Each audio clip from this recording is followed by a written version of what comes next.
Mas para conhecermos melhor a natureza dessa igreja, da onde saiu essa igreja e todas as doutrinas, porque ela é uma igreja misteriosa, fica difícil avaliar ela porque ela não documenta nada, não registra nada, não publica nada, não tem casas publicadoras, não tem jornais, não tem revistas, não filma, não tira foto, oculta tudo.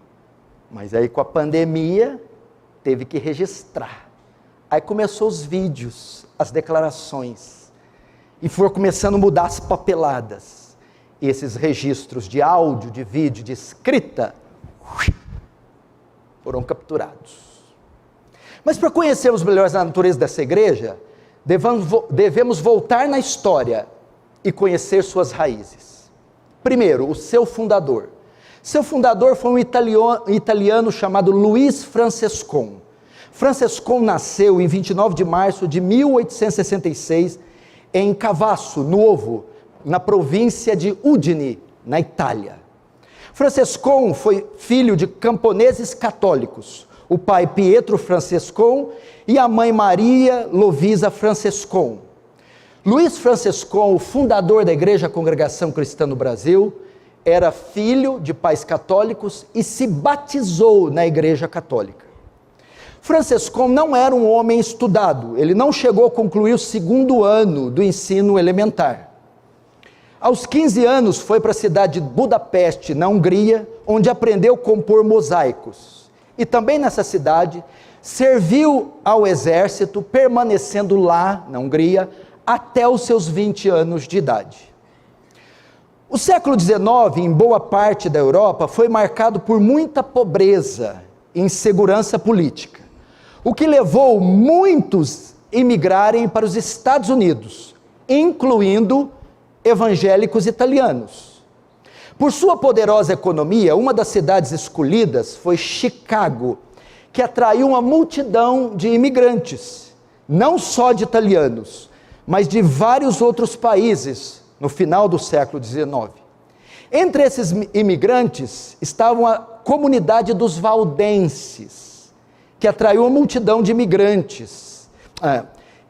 O movimento cristão, estava aqui uma comunidade de valdenses, um movimento cristão iniciado pelo francês Pedro Valdo, em 1173, que perseguidos pela Igreja Católica, se refugiaram em cidades italianas, e quando houve a recessão, se migraram para Chicago.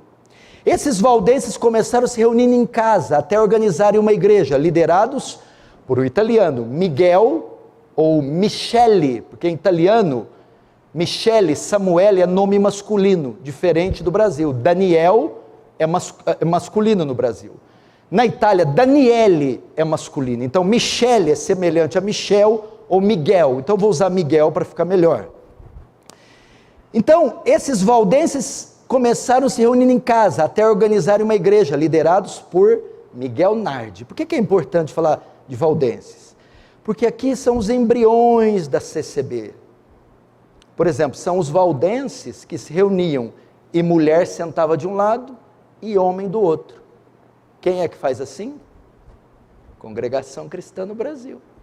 Por causa do contato com os valdenses.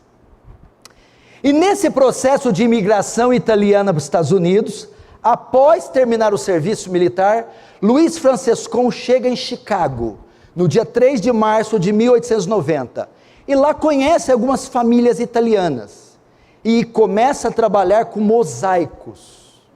No mesmo ano de 1890, ele conhece Miguel Nardi.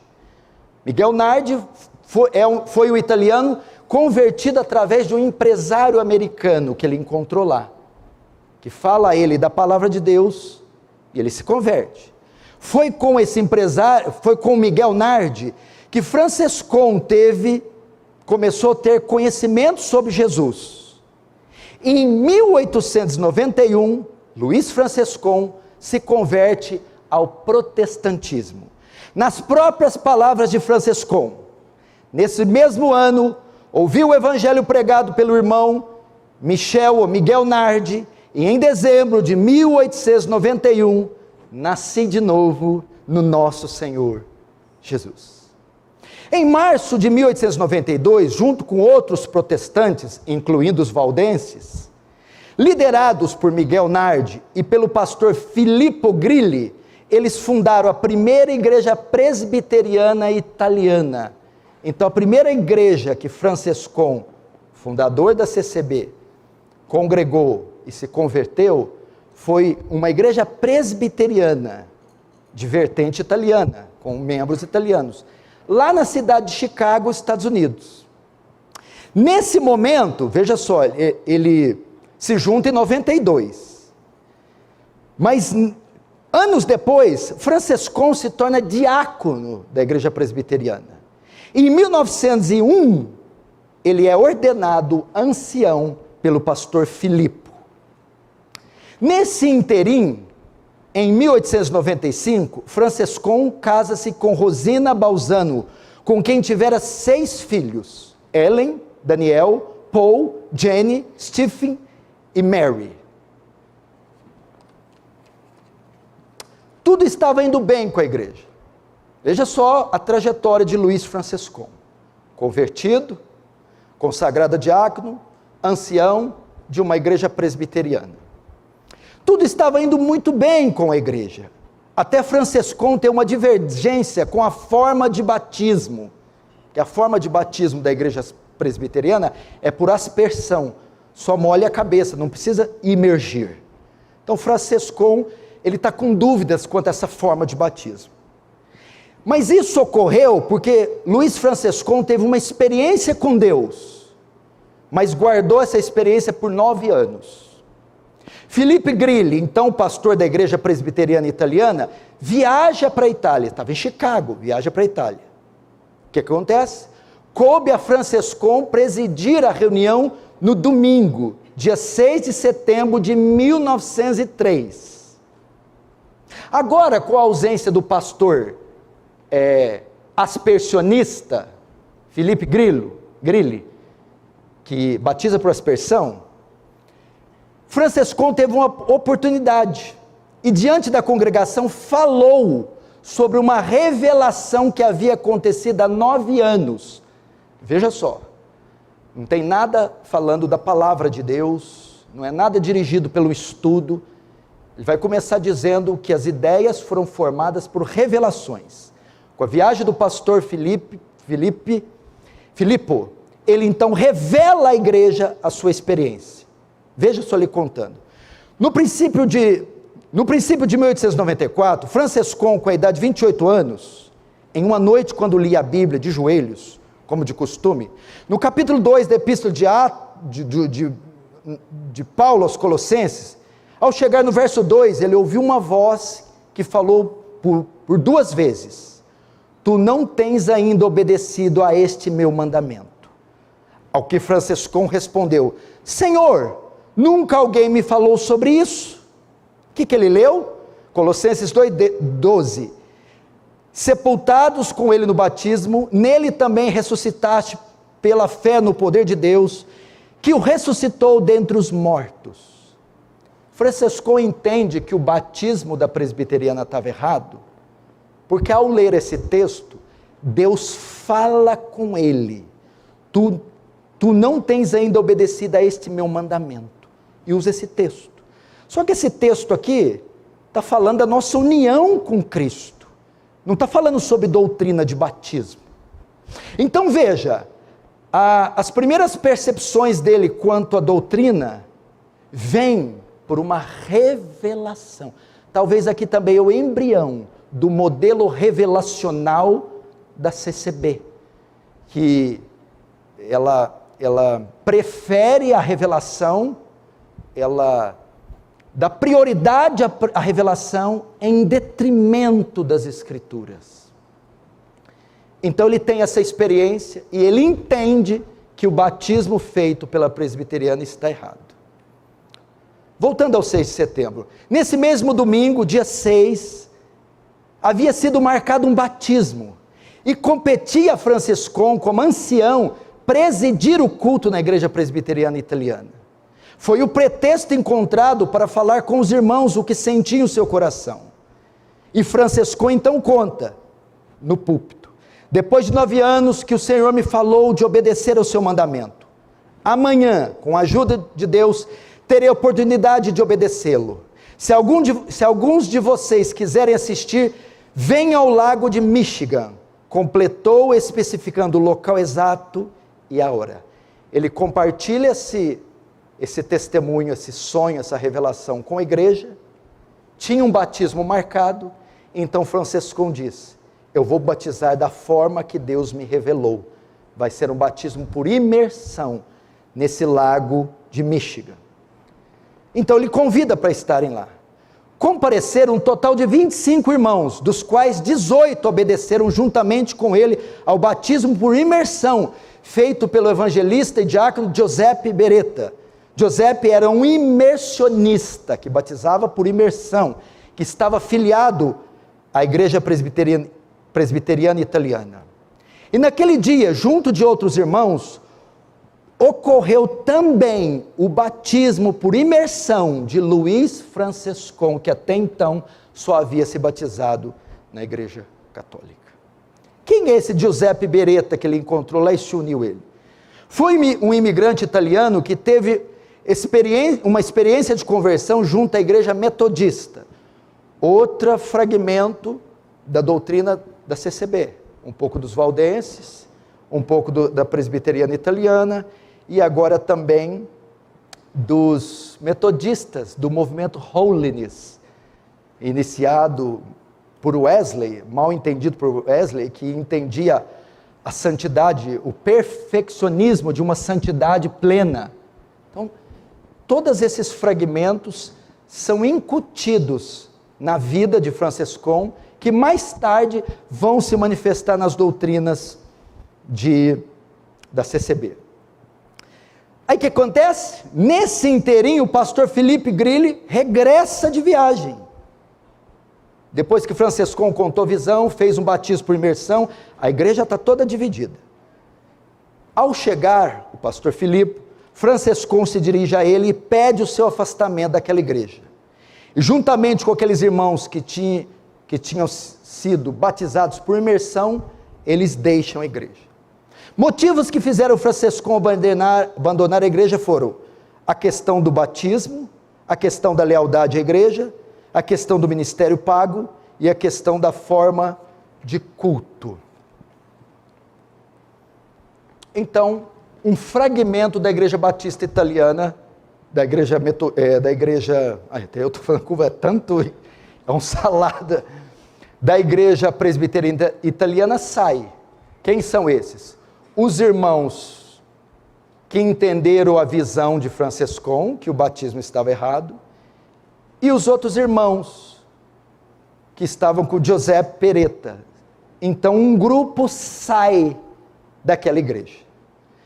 E com a harmonia desses dois grupos, isto é, dos crentes da região da Toscana, liderado por Giuseppe Beretta, e outro grupo liderado por Franciscão, eles alugam um salão para os cultos. Esse salão estava situado na W Grand Avenue, Grande Avenida Oeste, número 1139, e ficou conhecido informalmente como a Igreja dos Toscanos.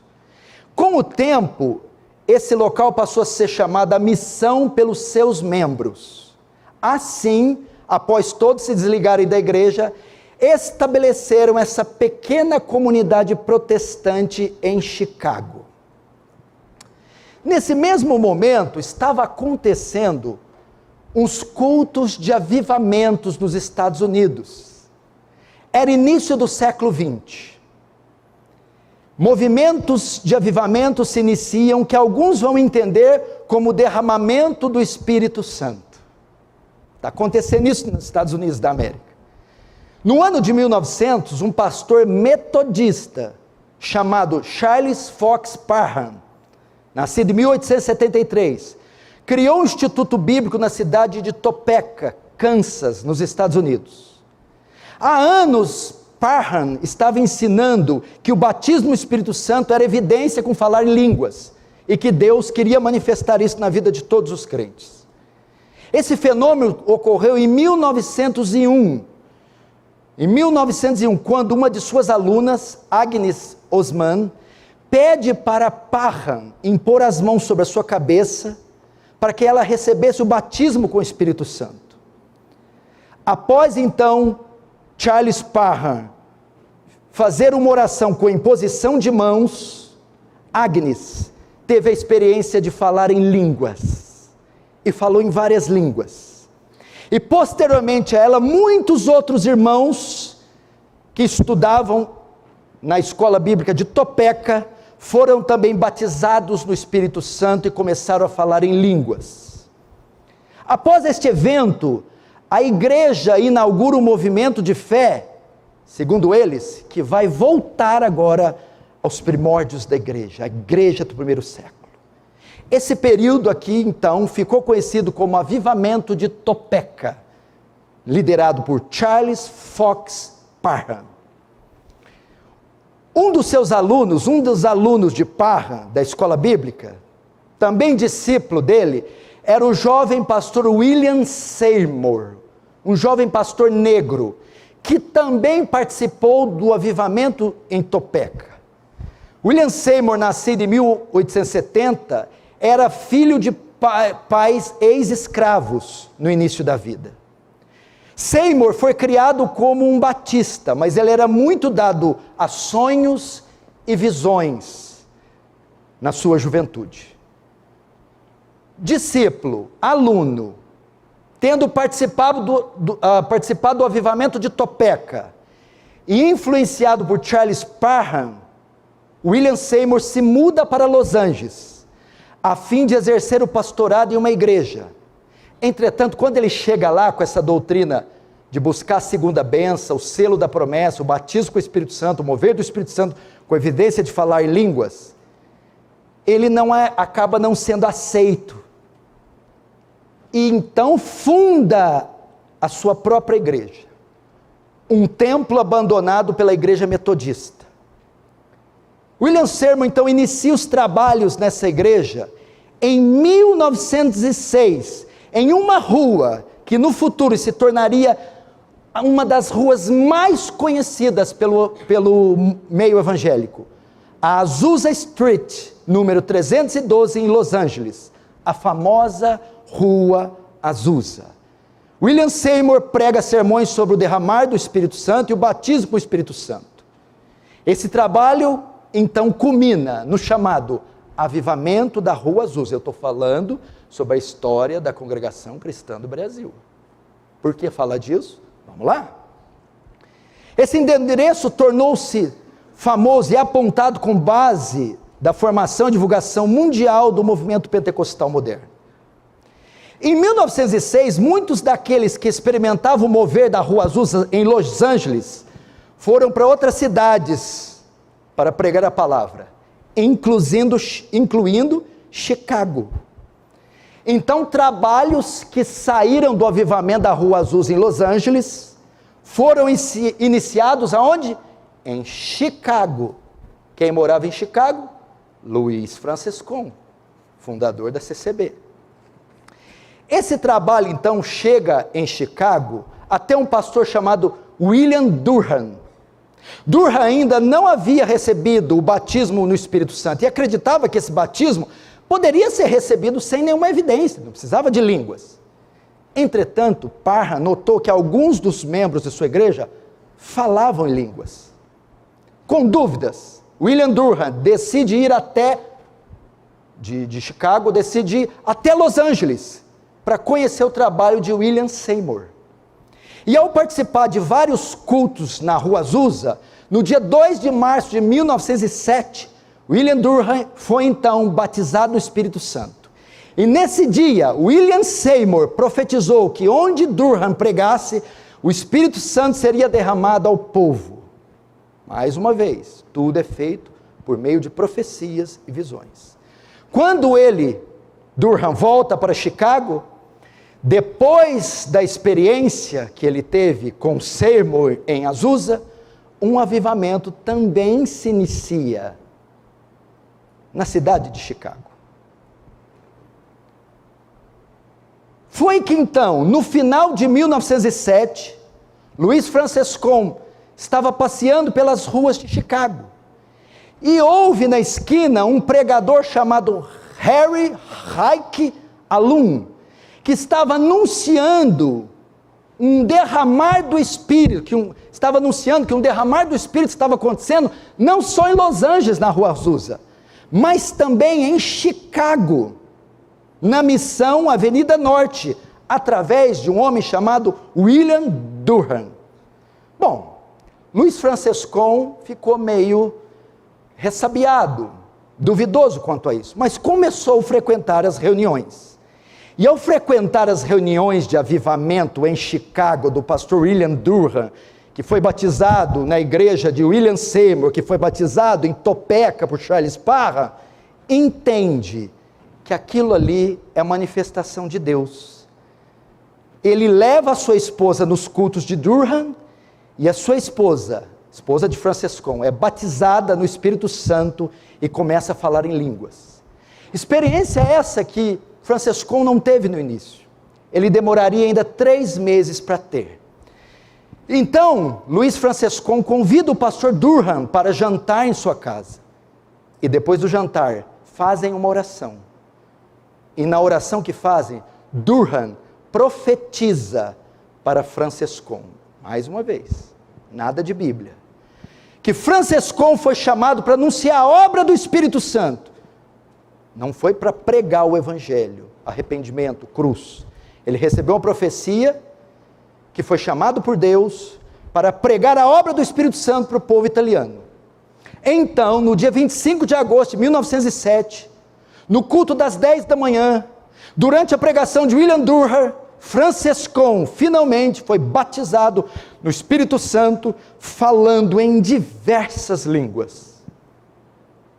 Tempos depois de ser batizado no Espírito Santo, agora com uma nova mentalidade, com uma nova perspectiva, Francescon já não é mais o mesmo homem. Ele está totalmente agora envolvido pela experiência com o Espírito Santo. Depois disso, Francescon revela uma experiência que teve com o Senhor. Eu, Louis Francescon, estive por 10 dias aos pés da cruz, e ouvindo o Senhor que me disse: não façais doutrinas, e queime todos os livros, tenha somente a Bíblia e o dicionário bíblico. Ele disse que vai até os pés da cruz. A gente precisa saber o que é isso, né? Depois a gente tenta saber o que quer dizer isso.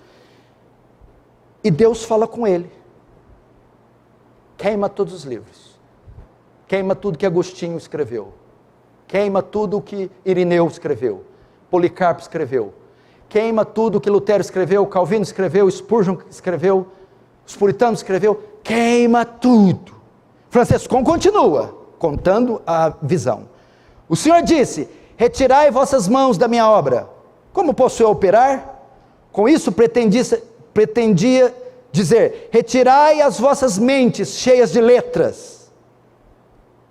Foi talvez dessa experiência que teve origem o costume da congregação cristã no Brasil de rejeitar qualquer tipo de estudo, literatura, teologia ou ensino. Quando Francescon diz: não façais doutrina, queimem todos os livros, esse é o grande pecado da CCB. Ela não considera nada que veio antes dela. Ela foi criada em 1910. Quando diz queime todos os livros, toda a literatura, ela despreza 2.000 anos, 1.900 anos de história da igreja. Parece que a CCB só conta do primeiro século, da era dos apóstolos, e depois 1910. Nesse período, do primeiro século até 1910, a CCB simplesmente despreza. Não serve para nada. Olha o que ele está dizendo: queimem os livros, a patrística, a reforma, pós-reforma, os missionários, os avivalistas, nada do que eles fez tem importância, nada do que eles fizeram é significativo. Esqueçam, queimem tudo isso.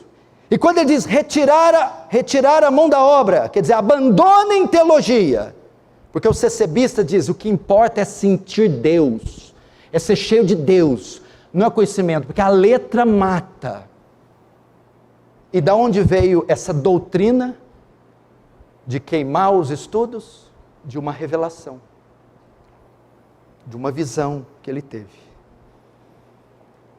Notem também que em toda essa história que eu contei agora, em todas essas experiências, não há menção do Senhor Jesus. Cristo não é o centro de todo enredo que envolve Francescon. Não há menção da sua cruz. Não há chamado ao arrependimento e à fé. Não há exposição da palavra de Deus, nem tampouco a pregação do Evangelho. Só o mover do Espírito Santo. Essa é a história do fundador da CCB. Prosseguindo.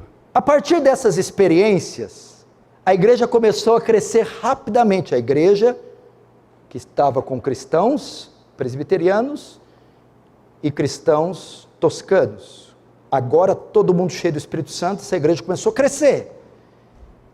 E se iniciou um trabalho de expansão dentro e fora dos Estados Unidos. Alguns voltaram à Itália a fim de evangelizar, começando pelas famílias. Em 1909, Luiz Francescon embarca dos Estados Unidos para a Argentina. Eles encontram uma colônia de italianos agricultores nos vilarejos. Eles encontram uma colônia de italianos agricultores nos vilarejos de Três Arroios e São Caetano. Lá inicia-se uma obra de evangelização. E Francescon começa a pregar a eles dizendo que o Senhor batiza com o Espírito Santo. Isso não é a pregação do Evangelho. A pregação do Evangelho é centrada na pessoa e obra de Cristo, que culmina na crucificação, morte e ressurreição. Então ele começa a ensinar isso. Começam a realizar os cultos e o Senhor batiza alguns com o Espírito Santo. Então igrejas são plantadas na Argentina, curas são realizadas, milagres. Francescon permanece ali por 5 meses. Depois de haver passado pela Argentina, finalmente Luiz Francescon viaja para o Brasil, no dia 8 de março de 1910. E ele vai desembarcar no Porto de Santos e vai viajar até São Paulo.